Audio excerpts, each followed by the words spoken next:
Okay, here's Crazy Cop story number 3. In Sacramento, when you book somebody in jail, and I might be able to get a couple in this one because it's going to be a little shorter. I've got like a list. I've been making notes on these Crazy Cop stories because I'm thinking of one. I'm like, oh yeah, that case was kind of funny. So I'm trying to keep all my cases in line. So I got like 30 now.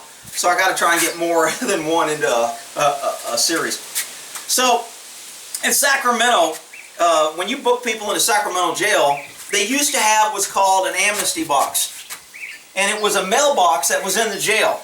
And it was basically for lazy or incompetent cops and some cops who made a mistake. But basically this box was if you got your prisoner in jail and then right before you went in, you found some drugs or you found a knife or something, you could throw it in this amnesty box and there'd be no questions asked. You didn't have to book it in because what cops were doing before, either stick it in their pocket and throw it in a dumpster when they leave, then they find shit out in the dumpster. Or, so because they're like, yeah, I'm not, this guy's in for this case, I'm not going to compound it because he's got an ounce of weed in his pocket, his marijuana, I'll just toss it. So they find it in a trash can. So the solution was, look, we'll put a box, it's secure, it's a mailbox, nobody can get to it. It's in there, so if you find any contraband, you just stick it in this mailbox and it's kind of like Ollie Action free, no problem, King's X, everything's good. Because by law, if you bring drugs or guns or weapons into the jail, you're committing a crime. So anyway, they have this amnesty box here, and we lost it. And I used to love that box, even though I think I only use it for like weed every once in a while, maybe once or twice for crank, depending on what the charge was. If I knew the guy was going back for a long time, and I found a little bit of crank in his shoe or something when I took his shoes off or his shoelaces, I'd be like, fine, throw it in there. But it's not the end of the world. Yeah, could I tacked on another felony? I could have.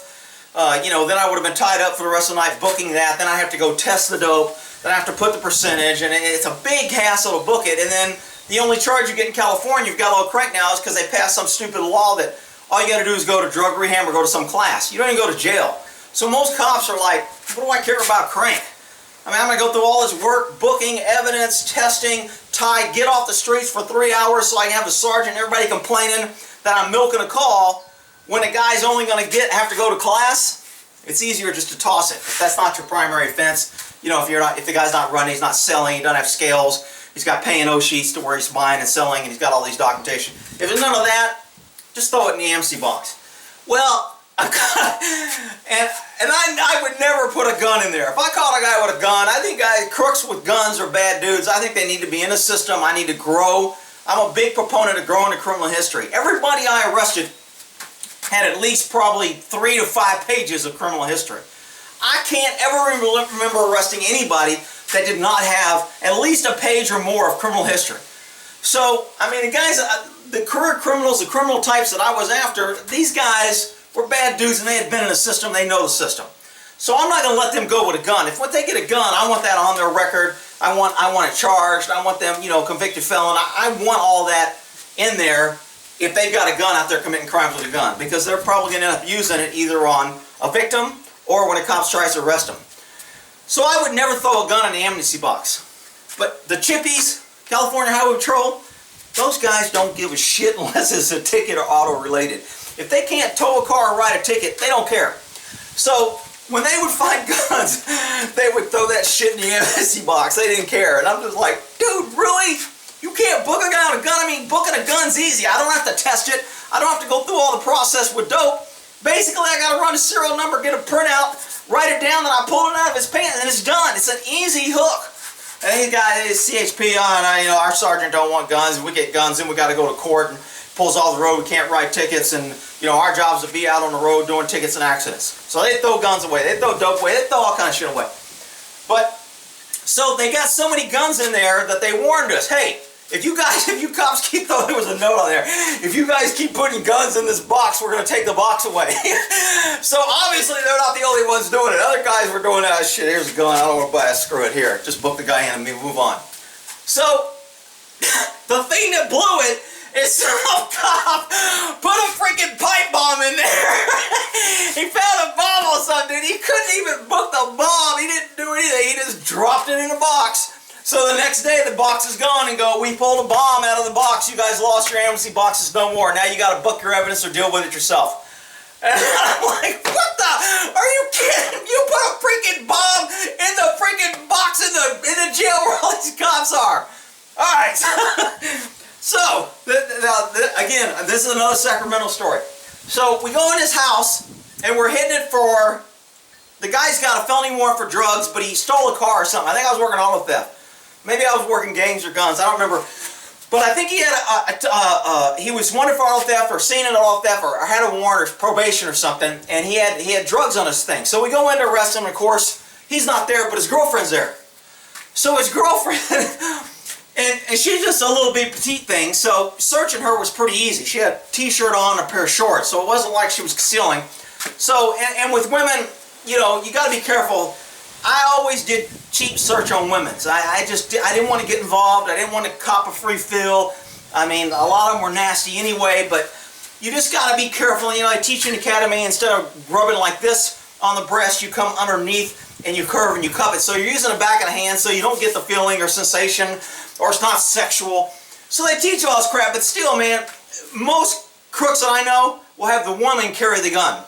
I've caught more women with guns than I have guys, because if a woman's in the car, they know she's going to be searched, less likely to be filled up good unless there's a female officer. So they always have the gun. Hold the gun, they won't search you. Hold the dope, they won't search you as well. So anyway, so this girl comes out, she's not wearing much, she ends up in the house, wouldn't let us in, we had to kick the door, and then she's got to act all surprised. And you know, it's the same old story. You know, probably arrested 30 guys over the years that have said, these aren't my pants. We find dope in the pants, it's like, dude, those aren't my pants. And they all got the same story. What do you mean they're not your pants? Hey man, I was sleeping at a flop house, there's 10 of us. I got up, I heard you guys knocking, I grabbed a pair of pants, put them on and ran, because I got a warrant. So those aren't my pants and that ain't my dope. So the story was just so routine, it was like, you would be surprised how many people run around with shit, with their pants that aren't theirs. But, so this girl, we end up booking her, and when you book her in a jail, because it's drugs related, they take a female officer and they take her in the restroom to do a search.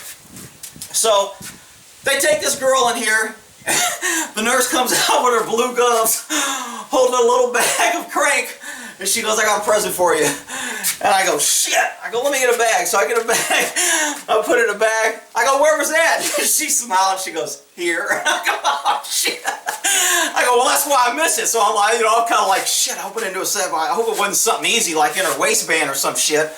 He goes, no. She said it was up her. I go, oh shit. So alright, so now I have to pull her out of jail and rebook her, rearrest her, do another sheet to process her for possession of dope, because I think she was just arrested for some warrant or some BS warrant that she'd probably been given a ticket and let go. So I get her out here and I'm waiting for her. You know, what's your excuse now? You got this shit crammed up your pussy. How are you going to talk your way out that it ain't yours? Well, she does. I come out here, I go, where'd you get the dope? It's not my dope. What do you mean it's not your dope? It was inside your crotch. How can it not be your dope? She goes, it's not mine. I go, how did it get there? She goes, I put it there. I go, why would you put someone else's dope off your crotch? She goes, well, when I heard you guys knocking at the door, I was just panicked. It was sitting on the counter and I had no place else to put it. I said, so you crammed it up your crotch? Are you kidding me? She goes, yeah. She goes, this is the truth. I go, all right. It ain't up to me. I said, I'll just write it down. That's your statement. Good to go. You're still arrested for it. And I moved on. But I mean, out of all the times I heard, it's not my dope, it's not my car, it's not, that was the best one.